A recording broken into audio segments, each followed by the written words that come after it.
Assalamualaikum warahmatullahi wabarakatuh. Shalom. Halo semuanya, saya Diva Maharani Ambeta dengan NIM 2413058. Dalam video kali ini saya akan mempresentasikan jawaban saya dalam tugas pemanfaatan body language dalam public speaking. Soal pertama adalah saya diminta untuk menjelaskan arti penting penampilan dalam kegiatan public speaking. Dalam kegiatan public speaking, penampilan memiliki peran yang sangat penting. Penampilan bukan hanya tentang pakaian, tapi juga bagaimana kita membawa diri, bagaimana gestur tubuh kita, dan bagaimana keseluruhan visual kita mendukung pesan yang ingin kita sampaikan. Karena penampilan yang baik akan meningkatkan rasa percaya diri.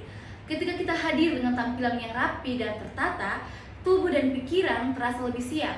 Kita menjadi lebih tenang, lebih yakin, dan lebih mantap saat berbicara di hadapan orang lain. Tidak hanya itu saja, penampilan yang baik akan menciptakan kesan pertama yang kuat dan juga positif.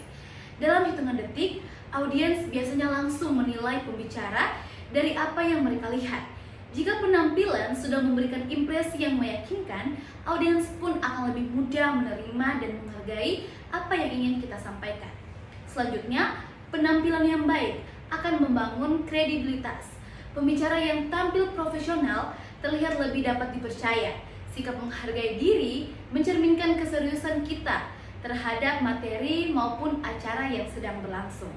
Dan yang terakhir, penampilan yang baik akan memperkuat penyampaian pesan. Ketika penampilan sesuai dengan situasi, baik formal, semi formal, atau profesional, fokus audiens akan sepenuhnya tertuju pada isi materi, bukan pada hal-hal yang mengganggu atau tidak relevan. Jadi, penampilan yang baik sangat penting dalam public speaking karena membangun kesan pertama, meningkatkan kepercayaan diri, serta membuat audiens lebih percaya dan fokus pada materi yang ingin disampaikan. Penampilan yang tepat membuat penyampaian pesan menjadi lebih efektif. Selanjutnya, masuk pada soal kedua, jelaskan apa yang dimaksud dengan strong paralanguage. Strong paralanguage adalah unsur komunikasi nonverbal yang berkaitan dengan cara seseorang menggunakan suara saat berbicara, bukan pada kata-katanya. Nah, dalam public speaking, strong paralanguage menjadi elemen penting yang menentukan bagaimana pesan diterima oleh audiens. Meskipun isi materi sangat bagus, penyampaian yang datar atau tidak bervariasi akan membuat audiens sulit fokus. Karena itu, strong paralanguage berfungsi untuk menghidupkan suatu pesan. Nah, strong paralanguage mencakup berbagai aspek vokal seperti intonasi, volume suara, tempo bicara, tekanan kata, ritme, dan juga jeda.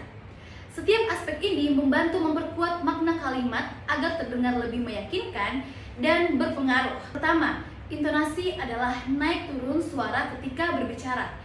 Intonasi yang tepat membantu menekankan bagian penting dalam sebuah kalimat dan mencegah pembicaraan terasa monoton. Misalnya, ketika menyampaikan suatu fakta penting, intonasi bisa dibuat lebih tegas dan juga stabil. Kedua adalah volume suara. Nah, volume suara juga ini menjadi bagian penting dari strong paralanguage. Pembicara harus mampu menyesuaikan volume suaranya agar cukup terdengar jelas oleh audiens tanpa terdengar terlalu keras. Nah, volume yang baik menunjukkan kontrol diri dan profesionalitas suatu pembicara. Ketiga, tempo bicara atau kecepatan dalam berbicara. Ini juga menentukan kenyamanan audiens dalam mengikuti materi. Berbicara terlalu cepat membuat audiens kesulitan menangkap pesan, sedangkan terlalu lambat bisa membuat mereka bosan. Nah, tempo yang ideal adalah yang stabil dan sesuai dengan suasana. Selanjutnya, penekanan kata. Nah, dalam penekanan kata ini, itu merupakan suatu hal yang penting, utama dan juga fokus, ya, dimana membuat audiens lebih memperhatikan bagian-bagian tertentu. Teknik ini sangat membantu dalam menjelaskan ide-ide inti. Setelah itu, ritme suara. Nah, ritme suara juga ini memberikan alur pada pembicaraan. Ritme membuat penyampaian terasa mengalir dan tidak kaku. Pembicara yang terampil dapat mengatur ritme untuk menciptakan dinamika agar audiens tetap tertarik. Memberikan jeda di antara kalimat, memberi ruang kepada audiens untuk merenungkan poin-poin penting yang disampaikan oleh pembicara. Nah, Jeda juga ini mencegah pembicara terdengar tergesa-gesa dan membuat penyampaian terasa lebih meyakinkan.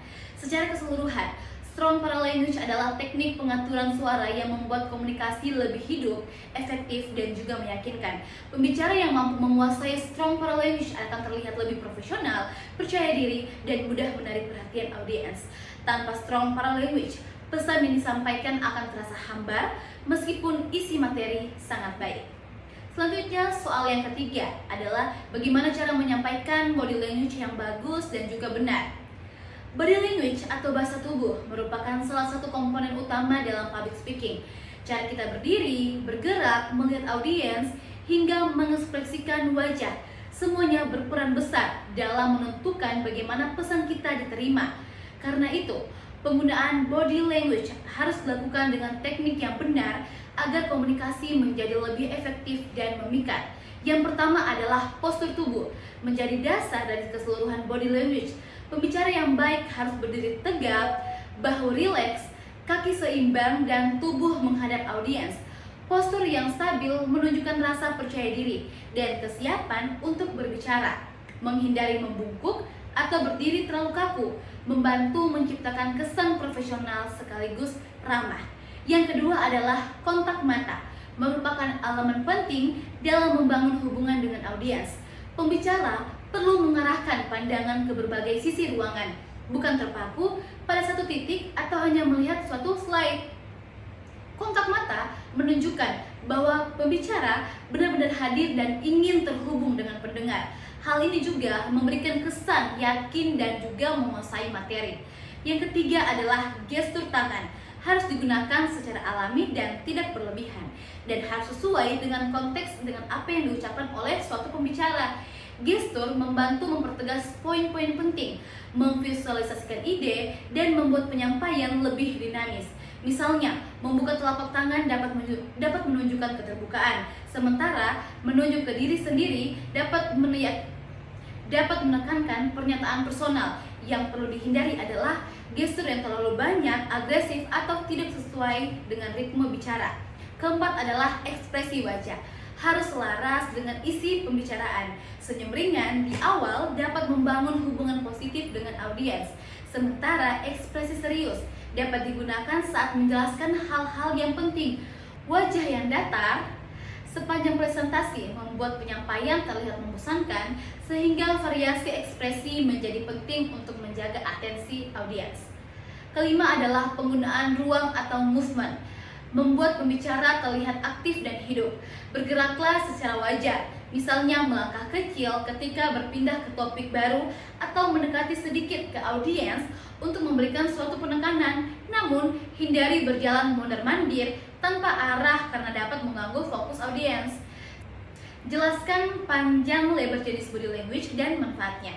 Baik, jenis body language dan manfaatnya. Body language atau bahasa tubuh adalah bentuk komunikasi nonverbal yang disampaikan melalui ekspresi wajah, gerak tubuh, postur, hingga kontak mata tanpa menggunakan kata-kata. Setiap gerakan tubuh memiliki makna tersendiri yang dapat memengaruhi bagaimana pesan kita diterima oleh orang lain. Yang dimana jenis-jenis body language beserta manfaatnya. Yang pertama adalah personal space atau jarak berdiri antar dua orang. Jarak fisik dapat menunjukkan seberapa dekat hubungan dua orang. Jika jarak terlalu jauh, komunikasi dapat terasa kaku. Sebaliknya, jika terlalu dekat, dapat terasa mengganggu. Nah, manfaat memahami personal space adalah untuk memacu keakraban secara bertahap saat berkenalan atau melakukan pendekatan, misalnya saat melobi seseorang atau memuja seseorang. Yang kedua adalah senyum. Senyuman menandakan perasaan nyaman, senang, atau setuju. Senyum yang diberikan terlebih dahulu mampu mendorong kesesuaian dan kehangatan dalam komunikasi. Manfaatnya yaitu membantu mencairkan suasana dan membuat lawan bicara merasakan kenyamanan. Yang ketiga adalah ekspresi wajah. Wajah mencerminkan kondisi pikiran seseorang, apakah sedang tegas, lesu, bahagia, atau datar. Nah, ekspresi wajah sangat mempengaruhi persepsi orang lain terhadap kita. Manfaatnya adalah membantu membangun citra positif dan membuat pesan kita lebih mudah untuk dipahami. Selanjutnya yang keempat adalah open posture atau sikap tubuh yang terbuka. Nah, sikap tubuh terbuka misalnya tidak menyilangkan tangan, menandakan keterbukaan dan kepercayaan diri. Manfaatnya adalah membuat orang lain dengan apa yang kita sampaikan dan merasa lebih diterima. Menjalankan tangan tuh seperti ini teman-teman contohnya. Selanjutnya adalah forward lean atau tubuh condong ke depan. Sedikit memalingkan tubuh ke arah lawan bicara atau menunjukkan bahwa kita tertarik pada pembicaraan yang sedang berlangsung. Manfaatnya adalah membuat lawan bicara merasa dihargai serta meningkatkan kenyamanan dalam dialog. Selanjutnya ada touch atau sebuah sentuhan.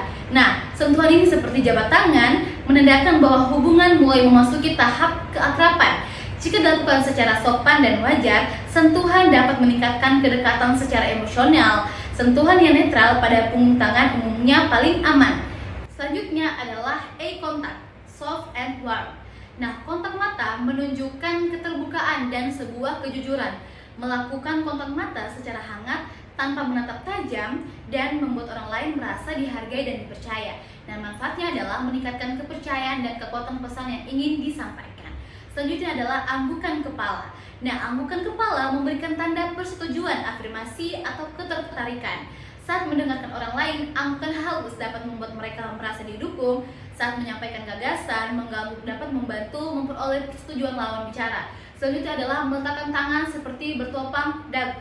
Nah, gerakan ini menandakan bahwa seseorang sedang menganalisis atau menimbang pembicaraan. Namun, gerakan ini sebaiknya dihindari saat mendengarkan agar tidak memberikan kesan bosan atau tidak fokus. Selanjutnya adalah yang ke-10, menggaruk belakang kepala atau leher. Nah, gerakan ini menunjukkan keraguan atau sebuah kebohongan, terutama jika wajah dialihkan dari lawan bicara. Penting untuk menghindarinya agar tidak timbul persepsi negatif. Selanjutnya yang ke-11 adalah menjulurkan tangan kepada lawan bicara dengan telapak tangan di atas. Nah, gerakan ini menandakan kejujuran dan keterbukaan. Ketika digunakan dalam konteks pernyataan atau pembelaan diri, manfaatnya adalah menekankan ketulusan penyampaian fakta. Selanjutnya adalah memukul tubuh sendiri, misalnya memukul kepala, dahi, ataupun paha. Nah, gerakan ini menandakan sebuah kelupaan atau menyalahkan diri sendiri. Jika lawan bicara melakukannya, sebaiknya kita tidak menghakimi atau menyalahkannya lebih jauh. Dan yang terakhir adalah menguasai gerakan atau gestur sesuai dengan perkataan kita. Menggerakkan tangan sesuai kata-kata sangat membantu memperjelas pesan, terutama bagi orang yang berpikir secara visual. Manfaatnya yaitu membuat penjelasan lebih hidup dan mudah diingat oleh audiens. Sekian yang dapat saya sampaikan dari jawaban-jawaban ini. Terima kasih. Akhir kata saya mengucapkan wassalamualaikum warahmatullahi wabarakatuh. Shalom.